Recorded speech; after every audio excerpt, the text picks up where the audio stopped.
Bonjour, les images que vous venez de voir contrastent beaucoup avec la belle température qu'on a aujourd'hui.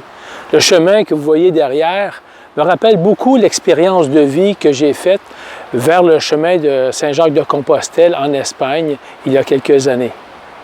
En 2016, j'y étais sur le chemin de Compostelle avec mes amis Jacques et Léo. On m'avait dit, tu vas voir Michel, les paysages sont magnifiques, sont à couper le souffle. Je me voyais déjà, après une longue journée de marche, installé à une terrasse, un verre de vin à la main. Eh bien non, durant 14 jours de marche, il y a plus 10 jours. Nous avons marché pendant 250 km. Moi, je réfléchissais à ma vie et au décès de ma mère.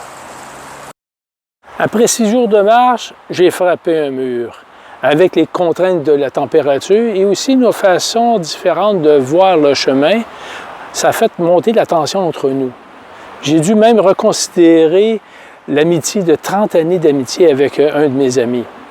Je ne savais plus si je devais continuer ou tout simplement revenir à la maison.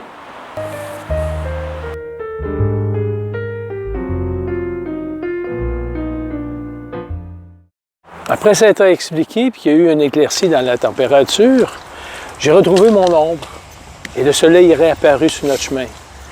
L'amitié est en reconstruction. Au retour de voyage, ça m'a pris un peu de temps quand même à décanter ce que j'avais vécu comme expérience là-bas. Particulièrement le lâcher-prise s'est avéré très nécessaire dans ma vie. Chaque jour, sur le chemin de Compostelle, je prenais des notes dans ce cahier. À mon retour, j'ai relu les notes, je me suis dit, il faudrait bien que je trouve un moyen pour partager cette expérience humaine. Alors, pourquoi pas écrire un livre? 2 années plus tard et beaucoup de travail, j'ai publié mon récit de voyage « Un pèlerin dans la boue ».